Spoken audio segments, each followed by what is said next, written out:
Hello students, आज मैं आप लोग को केमिस्ट्री पार्ट वन जो आपका ओल्ड सिलेबस है स्टूडेंट्स, ओके। ओल्ड सिलेबस का जो आपका अभी जो एग्ज़ाम है परसों, okay, for chemistry class 12 HSC Maharashtra board, old syllabus for repeaters and for improvers, okay. जो इम्प्रूवमेंट वाले हैं उनको लिए ये वीडियो बना रहा हूँ, ठीक है। पर ये वीडियो पूरा देखिए आप, बीच बीच में मैं जो भी इंपॉर्टेंस बता रहा हूँ, कुछ एक बात बता रहा हूँ, वो ज़रा ध्यान से सुनिए आप लोग, ठीक है। एंड मेन है कि इसमें ये जो है आपका ये पार्ट वन का और पार्ट टू का दे रहा हूँ, ठीक है ना। तो एकदम लिमिटेड दे रहा हूँ मैं आप लोग को, ओके। तो इतना तो कम से कम करिए, और इसके अलावा भी जो है जैसे कि डेफिनेशंस हो गया, डायग्राम्स हो गया, कुछ कुछ स्टेटमेंट्स हो गए, तो ये भी आप अलग से करिए। बट कुछ नहीं हुआ है तो कम से कम अभी तक तो इतना कर लो, क्योंकि इसमें से भी अगर दो चार अगर फंस गया अंदर पार्ट वन पार्ट टू में से, तो भी आपको कैसा है, अगर आपको प्रैक्टिकल में अगर रिपीटर्स का कंसिडर करूं तो प्रैक्टिकल में अगर उनको 25 तक मिला है या 20 तक मिला है सपोज, ठीक है। तो इसमें से पार्ट वन और पार्ट टू में से अगर दोनों मिला के, ये अगर 25 मिला रहेगा तो 10 मार्क्स चाहिए, और ये है तो 20 मार्क्स है तो 15 मार्क्स चाहिए। तो आराम से दो तीन तीन क्वेश्चन भी किया अपन ने, और एक हाथ दो तीन अगर एमसीक्यूज भी राइट हो गए अपने, तो भी आप लोग क्लियर हो सकते हो, ठीक है ना। दो तीन एमसीक्यू मतलब 3 एमसीक्यू 3 मार्क्स, फिर एक अगर 3 मार्क का क्वेश्चन, फिर 2 2 मार्क्स के क्वेश्चन, ऐसे तो भी देखो यहाँ पे कितना हो गया आपका, 6 4 10 हो ही जाता है इधर, ठीक है ना। तो ऐसा पैटर्न से भी you can clear it out. But जो इम्प्रूवर्स है उन लोग के लिए भी ये बहुत जो इंपॉर्टेंट क्वेश्चन है वो ध्यान में रखिए आप लोग, ओके। एंड हाँ, इसके अलावा भी जो दूसरे हैं सब्जेक्ट्स के, अभी जैसे इसमें मैंने देखो कुछ इंपॉर्टेंट चैप्टर्स के मैंने जॉट आउट किए हैं, तो उतना तो आप लोग करिए। देखो स्टार्ट करेंगे, वीडियो को स्टार्ट करने से पहले लाइक शेयर सब्सक्राइब, ठीक है। तो अभी देखो सॉलिड स्टेट में क्लासिफिकेशन ऑफ सॉलिड्स, फोर्सेस, जो डिफरेंट फोर्सेस है, आयनिक, इक्विवेलेंट, कोवेलेंट वाला, फिर एमॉर्फस एंड क्रिस्टलाइन सॉलिड्स क्या होता है, फिर यूनिट सेल, उसका डायमेंशंस, ठीक है ना। फिर number of atoms per unit cell in a cubic unit cell जो होता है, जैसा OFCC, face centred, cubic centred, ये जो सब होता है वो एक बार देख लीजिए आप, बहुत इंपॉर्टेंट है वो सब। फिर conductors and semiconductor, insulator, N type, P type semiconductor, band theory of metals के हिसाब से जो है अपना, ठीक है ना। एन टाइप पी टाइप जो सेमीकंडक्टर्स का कॉन्सेप्ट है वो आप देख सकते हो, ठीक है। फिर बाद में देखो इसमें कैसे भी करके अगर मैं ऐसे स्टार्टिंग में शॉर्ट में बता दूं, तो आपका ये जो इलेक्ट्रोकेमिस्ट्री है और उसके बाद वाला जो चैप्टर है उतना भी किया आपने पार्ट वन में से, तो भी एक्चुअली इनफ होता है for repeaters only, I am saying, ठीक है। बट देन ऑल्सो रिस्क नहीं लेना है आपने को, ठीक है, करते रहना है थोड़ा थोड़ा और एक्स्ट्रा। यहाँ पे देखो चैप्टर 2 का इंपॉर्टेंट देखो सोल्यूशंस एंड कोलैटिव प्रॉपर्टीज़ है, ठीक है। इसमें देखो टाइप्स ऑफ सोल्यूशंस क्या होता है, फिर concentration of solids in liquids, फिर solubility in gases in liquids, ये वाला। फिर रेनॉल्ड्स का है, देखो ये रेनॉल्ड्स का एक इंपॉर्टेंट है, ठीक है। फिर डिप्रेशन ऑफ फ्रीजिंग पॉइंट, फिर वैंटहॉफ्स का ये जो फैक्टर है ये भी बहुत ही इंपॉर्टेंट है, ठीक है ना। कम से कम इसमें से रेनॉल्ड्स वाला, वैंटहॉफ वाला और टाइप्स ऑफ सोल्यूशंस वाला तो करो कम से कम, ठीक है ना, बहुत ही इंपॉर्टेंट है।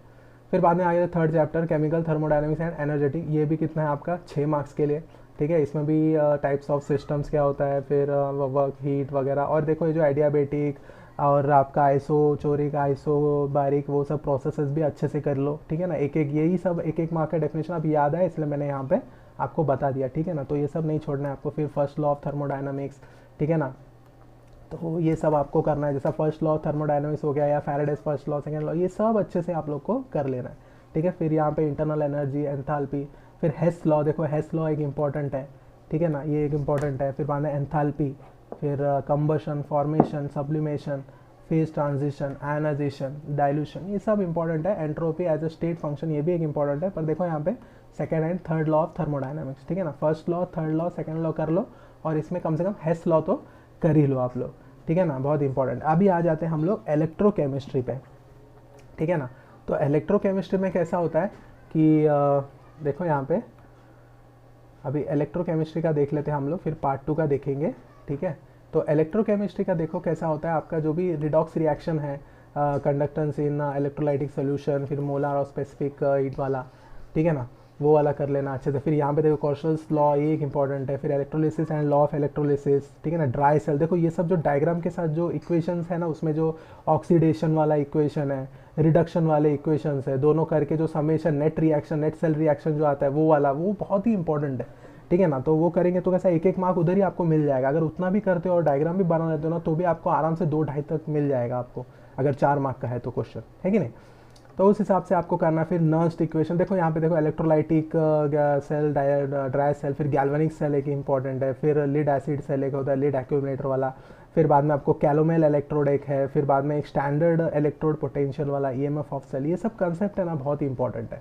फिर नर्स्ट इक्वेशन ये थोड़ा आप लोग देखो, अगर कर सकते हो तो अच्छी बात है। और एप्लीकेशंस टू केमिकल सेल्स, फिर कोरोजन क्या है, जंग लगने वाला कोरोजन एकदम इंपॉर्टेंट है, एकदम उसके टाइप्स हो गया एटमॉस्फेरिक या हाँ जो भी है इमर्जन कोरोजन वगैरह वो सब। फिर Gibbs energy change and its EMF of a cell, बहुत ही इंपॉर्टेंट है स्टूडेंट्स, ठीक है ना। तो इसमें से अगर इलेक्ट्रोकेमिस्ट्री कुछ नहीं कर पा रहे हो तो ये ड्राई सेल वाले जो है उतना तो करो, ईएमएफ सेल, फिर बाद में फ्यूल सेल्स क्या होता है, कोरोजन क्या होता है, फिर कॉशल्स लॉ हो गया, ठीक है ना, इतना तो करो कम से कम। तो इसमें कैसा है आपका कुछ ना कुछ एक क्वेश्चन भी फंस गया ना तो भी 4 मार्क का एक क्वेश्चन का आपका बन जाएगा, ठीक है ना। तो वैसे तो ये 7-8 मार्क का है chapter, but then also I am saying you, ठीक है। फिर बाद में देखो आप बोलोगे फिफ्थ का नहीं किया, क्योंकि मैंने सब ये पार्ट 1 में तो खास करके 4-5 चैप्टर का ही लिया है ताकि आपको ज़्यादा ये नहीं हो, ठीक है ना। जैसा मैंने फिजिक्स में बोला था पार्ट 1 का थोड़ा ज़्यादा कॉन्सेंट्रेट करो, क्योंकि उसमें कम कंस्टेंट्स है तो उसमें लिमिटेड पढ़ लोगे तो भी उसमें से 2-4 भी फंस गया क्वेश्चन तो भी इंपॉर्टेंट हो जाएगा आपका। फिर यहाँ पे general principles and process isolation of elements में 3 मार्क के लिए चैप्टर है, ठीक है ना। तो ये देखो यहाँ पे प्रिंसिपल्स एंड मेथड, ये जो है मार्क्स है ना ये एक्चुअल विदाउट ऑप्शन वाले मार्क्स है, और विद ऑप्शन की मैं बात कर रहा था यहाँ पे 7 मार्क्स तक की चैप्टर का, ठीक है। फिर बाद में आपका देखो चैप्टर 6 आपका ये जो है जनरल प्रिंसिपल्स ऑफ प्रोसेस में देखो एक्सट्रैक्शन क्या होता है, कॉन्सेंट्रेशन, ऑक्सीडेशन, रिडक्शन, ठीक है ना, ये सब एकदम अच्छे से कर लेना। फिर इलेक्ट्रोलाइटिक मेथड ऑफ रिफाइनिंग, फिर extraction of aluminium, copper, zinc, iron, इतना तो कम से कम कर लो, ठीक है ना। जैसा ऑक्सीडेशन, रिडक्शन, सेल रिएक्शन जैसा बोला मैंने, तो इतना तो ये चैप्टर में है ना स्टूडेंट्स, तो इतना भी आप लोग कर लिए ना। जैसा इसमें मैंने फर्स्ट चैप्टर में आपको बोला थोड़ा सा सॉलिड स्टेट के हिसाब से जो आपका बॉन्ड्स वगैरह हो गया, बैंड थियरी हो गया, ठीक है ना, और सेल स्ट्रक्चर जो हो गया, atoms per unit cell structure, वो इतने भी कर लिए। फिर बाद में सेकेंड चैप्टर में राउल्स लॉ, वनहॉफ्स, फिर डिप्रेशन, ये सब थोड़ा कर लिया। फिर बाद में केमिकल्स में इसमें फर्स्ट लॉ ऑफ थर्मोडायनामिक्स, एक हेस लॉ, फिर सब्लिमेशन, ये सब भी कर लिया आपने तो भी बहुत है, ठीक है ना। फिर इलेक्ट्रोकेमिस्ट्री तो पूरा ही चैप्टर इंपॉर्टेंट है, ठीक है ना। कम से कम इलेक्ट्रोकेमिस्ट्री में ज़्यादा फोकस करो ना स्टूडेंट्स, आप लोग रिवाइज करके तो जाओ, बाकी जो डेफिनेशन है वो मैंने बोला हुआ है करना ही है।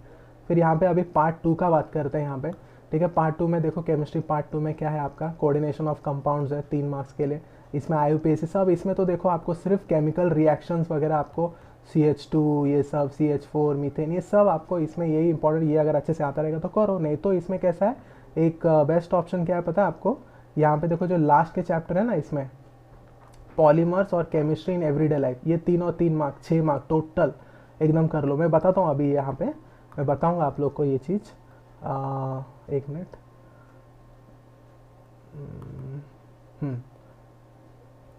तो यहाँ पे हाँ, तो देखो अभी ये जो है कोऑर्डिनेशन कंपाउंड्स है आपका, तो आईयूपीएसी नेम्स देखो इसमें ये वाला करना है आपको, VBT, CFT, वर्नर्स थियरी, ठीक है ना, ये तो 2-4 कर लो। फिर देखो आप लोग करना है तो करो, नहीं तो रहने दो। फिर 10 chapter halogen derivative of alkanes arenes का जो है, इसमें nomenclature, CX bond, halide group का जो बॉन्ड है, ठीक है, वो बॉन्डिंग फॉर्मेशन, वो वाला फिजिकल ब्रोमाइड, हैलाइड जो भी है सब, मतलब वही आपका हैलाइड ग्रुप में आ गया, क्लोराइड, ब्रोमाइड, आयोडाइड के साथ जो करते वगैरह वगैरह। फिर बाद में केमिकल प्रॉपर्टीज़ उसका, फिर RS और DL कॉन्फ़िगरेशन, ये बहुत इंपॉर्टेंट है। हेलो एल्केन्स में ये वाला भी इंपॉर्टेंट है। फिर हेलो एरिन्स में नेचर ऑफ CX बॉन्ड, जो कार्बोकेशंस हो गया, RS, DL, ये सब कॉन्फ़िगरेशन। फिर बाद में देखो कुछ नहीं हुआ तो स्टूडेंट इतना तो कर लो कम से कम, यूजर्स पढ़ना है इसमें सिर्फ, किसका, डाइक्लोरोमीथेन, ट्राइक्लोरोइथेन, मीथेन, फिर बाद में टेट्राक्लोरोमीथेन, आयोडोफॉर्म, फ्रियॉन्स, DDT क्या होता है, ठीक है ना, एकदम घरेलू वाला भी आप बोल सकते हो, तो उपाय वाला जो बोलते हैं DDT वगैरह, पेस्टिसाइड्स वगैरह जो भी है, आप लोग उस हिसाब से you can do the basic part, ठीक है ना। वो नहीं हुआ तो इतना तो कर लो, और एक बॉन्ड फॉर्मेशन वाला एक कर लेना हैलाइड ग्रुप के साथ। फिर बाद में आपका alcohols, phenols and ethers, alcohol ये भी 5 मार्क के लिए, तो इसमें भी टर्शियरी एल्कोहल, सेकेंडरी एल्कोहल, फिर बाद में इसके फिजिकल केमिकल प्रॉपर्टीज़ जो भी है आपके, नॉमेनक्लेचर, मेथड्स, प्रिपरेशंस वगैरह के जो है वो हो गया।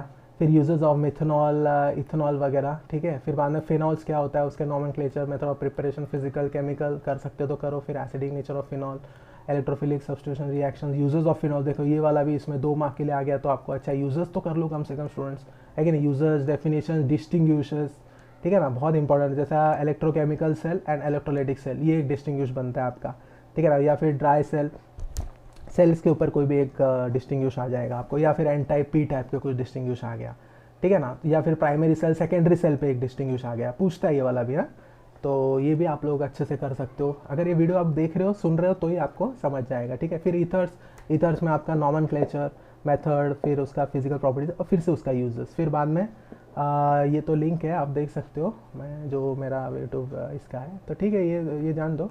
अभी देखो यहाँ पे हाँ, एल्डिहाइड्स एंड कीटोन्स, कार्बोक्सिलिक्स का ये वही है अभी जो बन रहा है। ये वीडियो ऐसा कुछ आप उसको मत जाइए, आप ये वाला ही मैं बना रहा हूँ फिर से। ठीक है, तो aldehydes, ketones and carboxylic acid, aldehydes ketones, ये देखो ये वाला जो है, इसमें भी नॉमेनक्लेचर वही कार्बोनिल ग्रुप का, method, preparation, physical chemical properties, nucleophilic addition, ठीक है, उसका फिर बाद में रिएक्टिविटी, अल्फा हाइड्रोजन एल्डिहाइड्स, उसका यूजेस। फिर कार्बोक्सिलिक एसिड्स में nomenclature, acidic nature, methods, physical chemical properties, उसका यूजेस। ठीक है ना, तो इसमें से कोई भी एक कर लो कम से कम, अगर नहीं हो रहा है तो। ठीक है ना, तो उस हिसाब तो, पर मेरे हिसाब से तो देखो, अगर आप एकदम डल स्टूडेंट हो ना, तो मैं बोलूँ आपको इलेक्ट्रोकेमिस्ट्री पहला क्या पार्ट से केमिस्ट्री के, और लास्ट के जो इसमें जो 2 चैप्टर्स है केमिस्ट्री के 2 के, तो लास्ट के 2 चैप्टर्स भी करो कम से कम।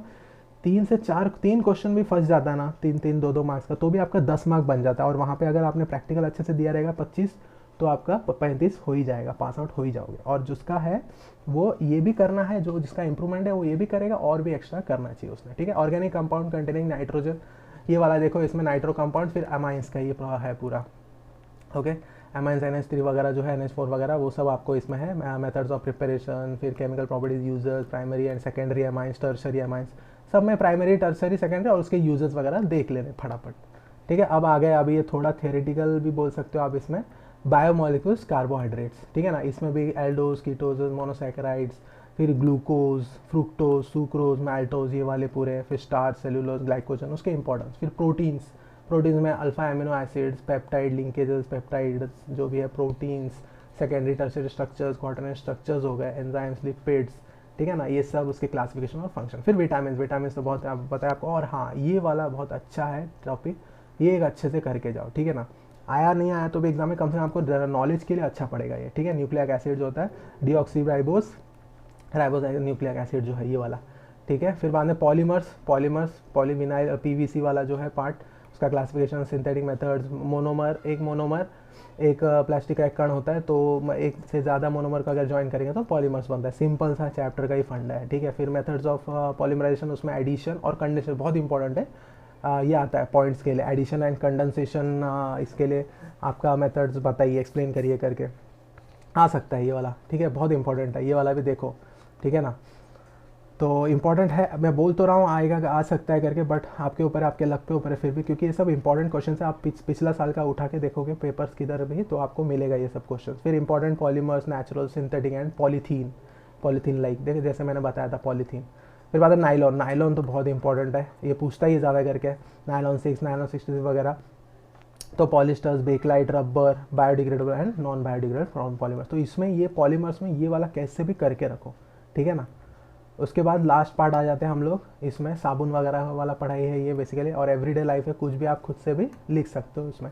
मेडिसिन, एनाल्जेसिक, ट्रैंक्विलाइजर, एंटीसेप्टिक, जो भी क्रीम्स होते हैं या खाते हैं हम लोग, पेन किलर्स, ये वो, फिर एंटीबायोटिक्स वगैरह, ये सब उसी के बारे में, सब डिसइंफेक्टेंट, एंटी माइक्रोबियल्स, फिर anti fertility drugs, antibiotics, antacids, वही सब पूरा है। फूड्स के इसमें अगर प्रिजर्वेटिव्स, आर्टिफिशियल स्वीटनिंग एजेंट्स जो होता है वो हो गया। क्लींजिंग एजेंट में सोप्स, डिटर्जेंट्स क्या होता है, उसके एक्शंस क्या होता है। ठीक है ना, तो वही है सब। साबुन का थोड़ा पढ़ना है, खाने के बारे में थोड़ा पढ़ना है, और थोड़ा एंटीबायोटिक दवाई वगैरह जो होता है, जो मार लगने पे क्या होता है, फोड़ी आने पे क्या होता है, जल जाने पे क्या होता है, वो सभी इसके दवाई वगैरह का सिस्टम है इसमें।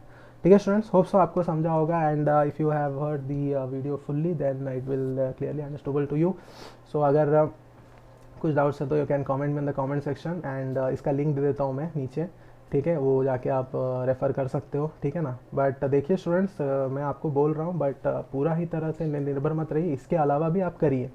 ओके, पर रिपीटर्स के हिसाब से अगर इतना पूरा भी करेंगे ना आप, तो 3-4 भी क्वेश्चन आ गया, और प्रैक्टिकल्स में भी आपका थोड़ा ठीक ठाक है ना, 22, 25 तक, तो भी आपका हो जाएगा। ठीक है ना, तो ये करके एक डिस्टिंग्विश वगैरह एक्स्ट्रा टेक्स्ट बुक का, और डेफिनेशंस वगैरह, और थोड़ा डायग्राम्स वगैरह भी कर लो साइड से, तो definitely you will score marks and pass out हो जाओगे इससे।